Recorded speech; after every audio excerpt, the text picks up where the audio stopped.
We speak student! Nectar in a Sieve, a la Shmoop. Have you ever told someone a story about something that happened to you a long time ago? 20 hours ago. Like when you regaled your friends with the tale of the time you fell off your bike and had to go to the hospital? Or when you told them about the time you fell off your skateboard and landed face first on the concrete? Maybe you should be wearing protective padding. We like to tell stories about our past, but why do we like doing that so much? Because it's easier than telling stories about our future? In Nectar in a Sieve, our narrator, Rukmani, who is now an elderly woman, tells us of her childhood. Hope you've got a few hours, kid. So why did the author choose to tell this story as a reflection of Rukmani's past rather than in the form of a normal narrative? Hey there, you sexy author, you. Maybe it's because she wanted to show how different things were years after the events that took place in the story. Ruku struggles with money problems, a growing emotional distance between herself and her children. I feel like you've moved to emotional Florida. Droughts, starvation, death, all that good stuff. But the book ends on a hopeful note.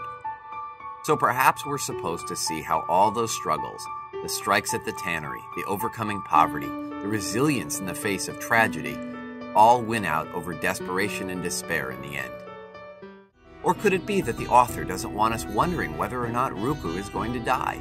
She's an elderly woman when she tells us this story, so we know she's not going to kick the bucket in some freak bicycling accident in her 20s. By giving us the information that Ruku survives, it allows us to focus more on the story at hand, rather than tempting us to play prophet and try to predict the outcome. I predict that someone is going to throw a stone at me.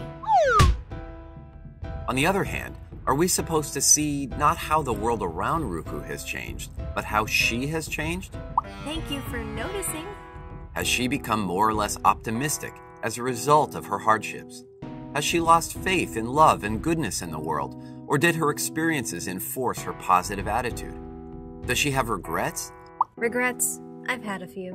Or is she satisfied with the way her life played out? I'm happy.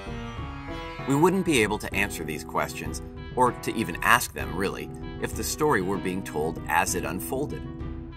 So why are we some fly on the wall in this time machine? Well, hopefully there are no frogs in the early 20th century. Are we supposed to see how Ruku has changed? Or how the world has changed? Or are we just supposed to not worry about her suffering an untimely demise? Shmoop amongst yourselves. Take your time.